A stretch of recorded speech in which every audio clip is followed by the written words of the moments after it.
성경에 베드로서에 보면 천년이 하루 같다라는 말씀이 있습니다.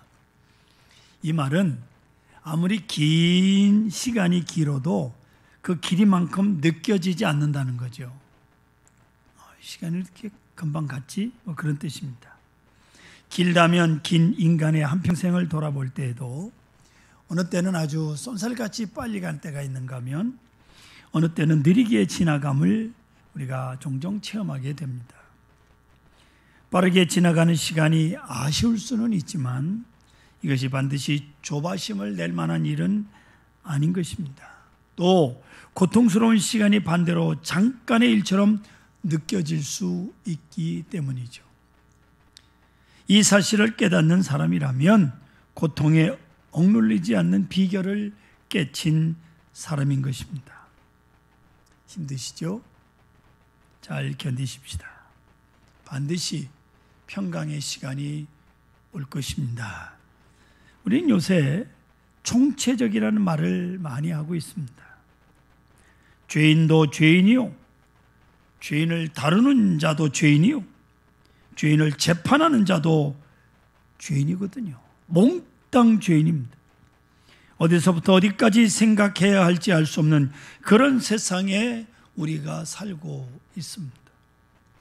그래서 총체적 부패니, 총체적 불황이니, 총체적 위기니 하는 소리를 많이 듣고 삽니다.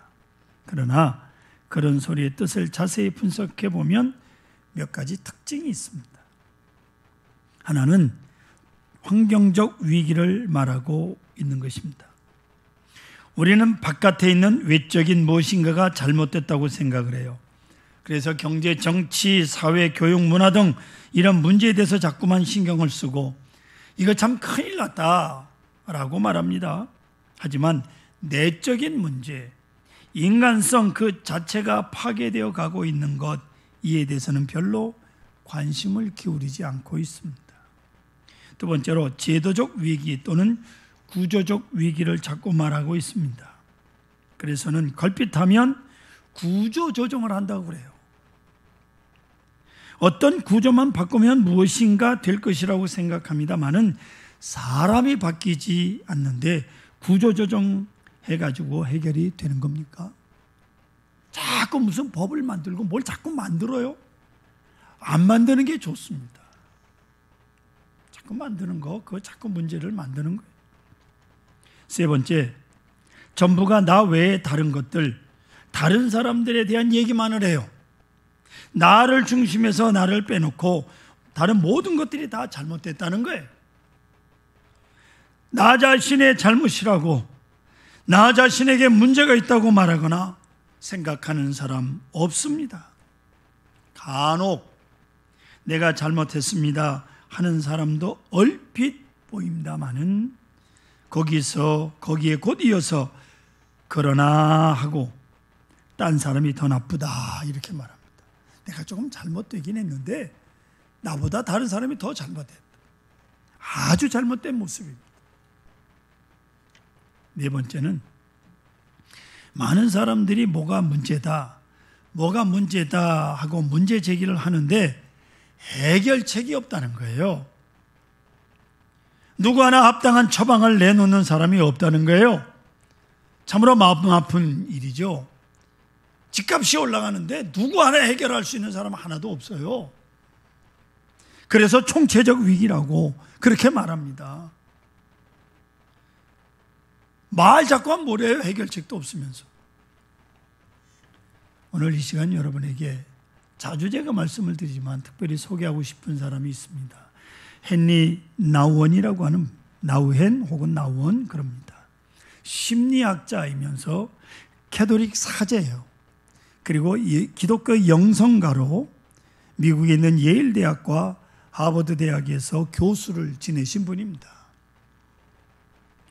이분이 자신의 삶의 풍요로움에 대해서 죄책감을 느끼고 적어도 이렇게 살아서는 안 되겠다 생각을 하고 하나님의 뜻을 더 바로 알기 위해서 교수직을 다 내려놓고 모든 생각을 다 정리하고 54세 때 카나다 토론토에 있는 정신 지체 장애인 공동체인 데이브레이크라고 하는 공동체에 가서 한평생 봉사하다가 1996년 64세 나이로 네덜란드에서 잠든 분입니다. 네덜란드 분이. 그는 적어도 내가 사는 풍요로움은 그 자체가 죄라고 생각을 했던 겁니다. 그만큼 그는 죄에 대해서, 의에 대해서, 하나님의 뜻에 대해서 민감하고 그것을 생활에 옮긴 사람입니다. 흔히 나오는 현대인의 특징을 말하기를 내향적 시대라고 말을 하는데 이것은 개인적이라는 말입니다. 모든 생각이 자아 속으로 움츠러들어서 자기 외에는 생각을 전혀 못한다는 거예요. 이유까지, 세계까지는 못 가더라도 옛날에는 최소한 제 자식은 끔찍이 생각을 했어요. 그런데 요새는 제 자식도 안중이 없어요. 아내에게 남편도, 남편에게 아내도 없어요. 철저하게 이기적, 자기중심적. 이 자체가 큰 위기요. 이게 병이라는, 결국 자신도 무너지고 세상도 무너지게 된다고 말합니다. 또 하나는 부성상실의 시대라고 말합니다. 이 말은 아버지가 없다는 거예요. 여러분, 옛날엔, 요즘은 그렇게 말합니다만은 말 안 하지만 옛날에는 누굴 욕할 때 흔히 애비 없는 놈 그럽니다. 근데 요새 거의가 다 애비 없는 자식들이야, 온통. 왜요? 버릇이 없어, 도대체. 남의 권위를 인정하지 않아. 도대체 윗사람이 없어요. 대학 교수들이 요즘 바늘방석이랍니다. 학생들이 교수를 향해서 야, 잘 가르쳐. 서슴없이 소리친다는 거예요. 예? 그 어디에도 도대체 권위를 인정하지 않습니다. 선후배도 없어요. 어른이 없습니다. 막대 먹었다 그 말이에요. 그게 오늘 바로 오늘의 시대라. 그리고 강박적 시대라는 표현을 합니다. 사람들이요, 스트레스에 시달리는데 그래서 행동을 하는데 모두가 경련을 일으키고 발작적이고 경기를 한다는 거예요. 도대체 앞뒤를 살피지 않습니다. 뭐 그냥 차로다가 지나간 사람 막 그냥 들이받기도 하고 다 발작을 하고 있는 시대. 우리 모두 차분해져야 돼. 오늘 성경 본문 말씀을 보시면 전적으로 타락한 인간의 그 총체적 타락에 초점을 맞춥니다. 거슬러 올라가서 여러분 5절과 6절을 보세요. 너희가 어찌하여 매를 더 맞으려고 폐역을 거듭하느냐. 온 머리는 병들었고 온 마음은 피곤하였으며 발바닥에서 머리까지 성한 것이 없이 상한 것과 터진 것과 새로 맞은 흔적뿐이거늘 그것을 짜며 싸매며 기름으로 부드럽게 함을 받지 못하였도다 라고 말씀하고 있습니다. 즉 하나님께서 자기 백성 이스라엘 백성들의 죄를 향하여 진노하셨습니다. 그리고 매질을 하셨습니다. 호되게 때리셨습니다. 그런데 아직 그 상처가 아물지도 않았는데 또 매맞을 짓을 하는 거예요. 때리시는 하나님도 지치셨어요. 어찌하여 더 맞으려고 하느냐 라고 말씀하죠. 이렇게 말씀하시는 하나님의 아픈 마음을 우리는 읽을 수 있어야 돼요. 때리다가 지치신 하나님의 마음. 하나님께서 뭐라고 말씀하십니까? 무수한 재물, 헛된 재물 내게로 가져오지 말라고 하십니다. 성회로 모이는 것도, 안식일을 지키는 것도, 월삭을 지키고 제사를 드리는 것도 내가 견디지 못하겠다고 말씀하고 계십니다. 다 그만둬라. 다 그만둬. 내 앞에 예배하러 나오는 것까지도 다 그만두어라고 말씀을 하시는 거예요. 왜 그러시겠어요? 마음이 멀기 때문에. 마음이 멀어서. 오늘 정말 하나님을 향한 뜨거운 열정만 있다면 하나님 앞에 나오겠죠. 온라인으로 앉아서 예배 드리겠어요?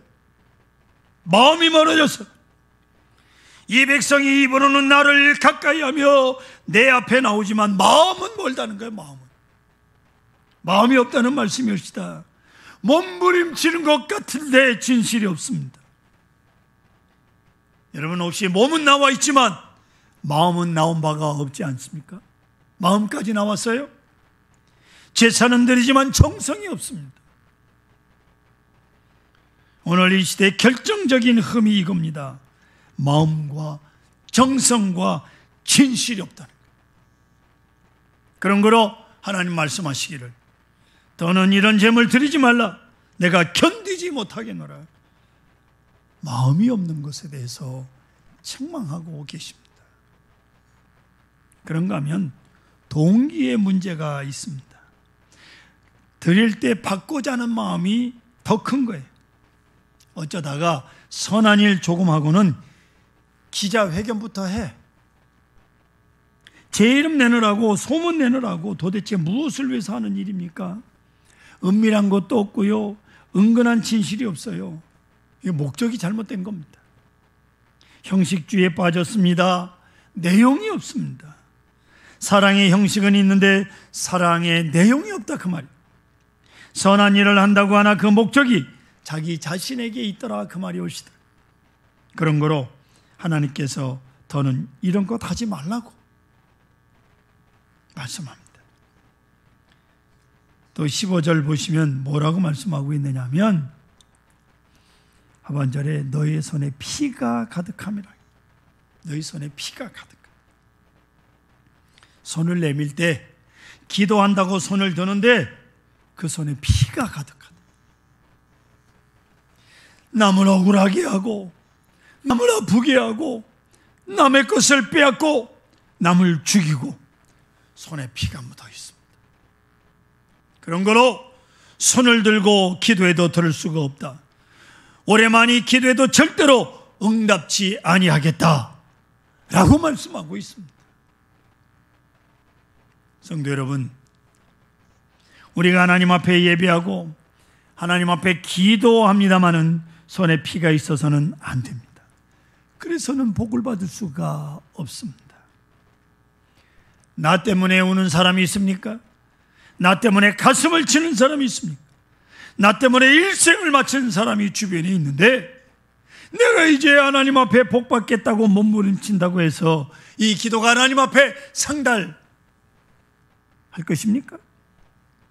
내 손에 피가 있는 거로 내 기도는 듣지 아니하겠다고 말씀하고 있습니다.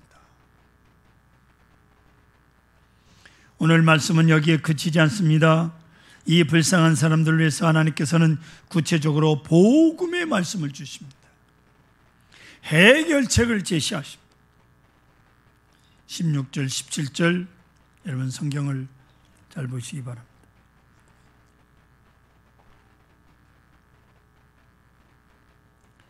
너희는 스스로 씻으며 스스로 깨끗하게 하여 내 목전에서 너희 악한 행실을 버리며 행악을 그치고 선행을 배우며 정의를 구하며 학대받는 자를 도와주며 고아를 위하여 신원하며 과부를 위하여 변호하라 하셨느니라. 아멘.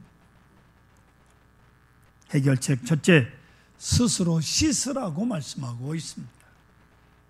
여러분, 이제 아무도 원망하지 마십시다. 내게 문제가 있는 줄 알고 스스로 씻으십시다. 정결에 대해서 관심을 가져야 됩니다. 많이 뭔가 잘못됐습니다. 그래서 씻어야겠어요. 마음을 씻어야겠습니다. 시기, 질투, 욕망, 사기 씻어버려야 되겠어요. 모든 근심, 걱정, 절망, 그 원인이 어디에 있습니까? 우리의 더러운 교만이 있기 때문에 교만을 깨끗이 씻어버릴 것입니다. 스스로 씻어야 됩니다. 두 번째로 악행을 버리라고 말씀합니다. 예를 들어보겠습니다. 어떤 분이 목사인 저에게 목사님, 제가 명색이 집사인데 하지만 아직도 담배를 못 끊었습니다. 담배 좀 끊게 해달라고 기도해 주세요 라고 하는 분하고, 목사님, 제가 담배를 끊었습니다. 다시 피우지 않게 기도해 주세요 라고 말씀하는 분이 계시면 어떤 분이 더 옳다고 여러분 생각하십니까? 전자는 지금 담배를 떡하니 물고 저한테 와서 안 피게 해주세요 하는 말 아닙니까? 악한 일을 하면서, 악한 일을 그대로 하면서 일 안 하게 해주세요 한다면 이게 기도요? 기도가 아니지요. 스스로 버리고 악을 끊고 하나님이여 이길 수 있는 힘을 주세요 하는 것이 바른 기도가 아니겠습니까? 내가 사랑하고 봉사하면서 하나님이여 더욱 뜨거운 마음을 주시옵소서 하는 것이 바른 기도입니다. 아멘. 뭔가 결단하고 그 결단을 지킬 수 있도록 도와달라고 그래요. 세 번째로 성경은 선행을 배우라고 말씀합니다. 우리가 그동안에 잘못된 것은 잘못 배웠기 때문에 무엇이 잘하는 일인지 무엇이 잘못된 것인지 모르는 거예요. 제가 종종 차를 운전하고 다니다 보면 참 기분 좋은 일보다 기분 좋지 않는 모습을 많이 보게 되는데, 그 중에 하나, 앞에 가는 차에서 사람이 담배를 피웠으면 그 차 안에 있는 잿더리에다가 담배를 버려야지. 창문을 열고는 휙 하고 담배를 버려요. 차창 밖으로. 어쩌면 좋겠습니까? 그 집에 가서 옆에 보면 넥타이 맨 멀쩡한 신사 차림의 사람이 생기기는 참 멀쩡하게 생겼는데, 그런데 왜 그 모양이냐? 잘못 배운 거예요. 죄가 다른 데 있지 않습니다. 무식이 죄요, 무식이. 내가 지금 뭘 잘못하고 있는지 모르는 거예요. 담배 공차 하나 버리는 거, 이까짓 건 뭐. 여러분, 우리가 왜 이렇게 어렵습니까? 죄를 죄인 줄 몰라서 그래. 죄인 줄 모르니까 회개도 없고, 회개가 없으니 구원도 없는 거예요. 그래서 악순환이 계속되고 있는, 이게 바로 우리의 현실이요. 선행을 배우라고 하십니다. 너무 잘못됐으니까. 잘못이 습관화하고 문화화하여 버렸어요. 우리는 이런 악한 습관 속에서 전혀 죄를 의식하지 못하고 있는 거예요. 그게 문제입니다. 예수님께서 십자가상에서 기도를 하십니다. 누가복음 23장 24절에 보면, 아버지여 저들을 사하여 주옵소서. 자기들이 하는 것을 알지 못함이니이다. 보세요. 모르는 게 문제예요. 모르는 게. 지금 무슨 짓을 하고 있는지 모르는 거예요. 예? 예수님을 십자가에 죽이면서 호세아 4장 6절 말씀해 보시면, 백성이 지식이 없으므로 망한도다 라고 말합니다. 지식이 없으므로 망하는, 모르는 게 문제. 그래서 총체적 위기로 치닫고 있는 겁니다. 선행을 배우라고 하시는 말씀은 우리에게 기회를 주시는 거예요. 소망을 주시는 겁니다. 다시 시작하라고, 다시 배우라고 말씀합니다. 어디서부터인가 다시 배우고, 배울 뿐만 아니라 이제 생활 속에 그것을 익혀가야 됩니다. 마음에 익히고 성품화하고 생활로 익혀야 됩니다. 다시 훈련을 받아야 되겠다는 말씀이옵시다. 성도 여러분, 선한 사마리아 비유를 보겠습니다. 여리고로 가는 사람이 불안당을 맞은 사람, 가는 길에 누워있는데, 지나가는데 아무도 안 돌아보아요. 한 사마리아 사람이 저를 돌아보았다 하는 말씀인데, 이것에 대해서 만일 현재 오늘날 시장 한가운데 이런 사건이 일어났다면 어떻게 될까 하는 재미있는 글이 있어요. 첫 번째, 매스컴에서 떠들 것이다. 이 신선한 선행에 대해서 대서특별할 것이다. 이렇게 좋은 일 하는 사람이 있다고 말이죠. 예? 뭐 시장 한복판에서 누구한테 얻어맞고 누워있는지 모르지만 그 사람을 도와줬다. 두 번째로, 경찰이 와서 현장 보존을 훼손했다고 공무집행 방해죄를 들고 나올 것입니다. 현장을 누가 그랬는지 가만히 놔둬야 되는데 왜 치워버렸냐는 거예요. 세 번째로, 왜 여관으로 데려갔느냐? 병원으로 가야지. 그 사람 선행 잘못됐다 하고 잘난 소리하는 입들이 있을 것이다. 저 사람 매스컴 타느라고 선한 일을 했구먼, 이렇게 비아냥도 있을 것이다 하는 거예요. 그렇습니다. 선한 일 할 때요, 여러분 군소리 들을 생각하십시오. 단순해야 돼. 이로 인해서 어떤 소리를 들을까 하지 맙시다. 가난하고 어려운 가운데 선행을 하면 제 앞가림도 못하는 주제라는 소리를 들을 것입니다. 성도 여러분, 선한 일이요, 선행이요, 단순해야 됩니다. 단순하여야 선행을 배울 수 있습니다. 사람들이 뭐라든 비방하는지 상관이 없습니다. 모름지기 순수한 마음이어야 됩니다. 주님 반드시 다시 오십니다. 주님의 약속은 능력의 문제지 결코 시간의 문제가 아니에요.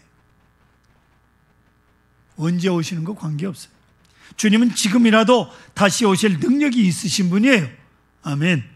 온 우주의 사건과 시간과 장소를 통치하시는 분이 우리 주님이십니다. 이런 능력의 주님을 인정하는 것이 중요해요. 그 주님이 나와 항상 함께 있음을 잊지 마십시오. 사람의 지식을 계시적 지식, 이성적 지식, 경험적 지식, 권위적 지식으로 정리해 봅니다. 계시적 지식은 영감으로 우리 양심에 비춰주시는 하나님께서 우리에게 본질적으로 주시는 지식이에요. 이성적 지식은 합리적으로 이해하는 그런 지식입니다. 경험적 지식은 경험적으로 경험에 부딪히면서 알게 되는 지식. 그런데 가장 중요한 지식이 뭐냐? 권위적 지식이에요.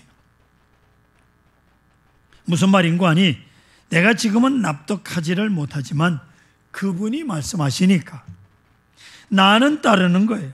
거기서 그 지식이 내 것이 되는 거예요. 내가 존경하는 분, 내가 사랑하는 분이 내게 말할 때 나는 그를 믿고 그를 따르는, 거기에 새로운 지식이 이루어진다는 거예요. 사랑하는 성도 여러분, 여러분 누구를 존경하고 계십니까? 누구를 신뢰하고 계십니까? 다 알고 살겠다고 하지 마십시오.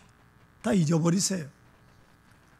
오직 예수 그리스도만 바라보시고 하나님 말씀을 받들고 나보다 더 잘 믿는 성도들을 존경하고 신뢰하고 순종하고 따라가 보십시오. 여기에 새로운 지식이 이루어질 것입니다. 총체적 위기 타령 이제 그만하십시다. 더는 한숨 쉬지 마십시다. 그리고 조용히 다시 시작하십시다. 선행을 배우라고 말씀합니다. 그것이 공의를 세운 일이라고 말씀합니다. 조용히 나부터 먼저 작은 일에서부터 선행을 생활화하십시다. 나부터 예배를 온전히 회복하십시다. 그럴 때 공의가 이루어질 것입니다. 그리할 때 하나님께서는 우리의 기도를 들어주실 것입니다.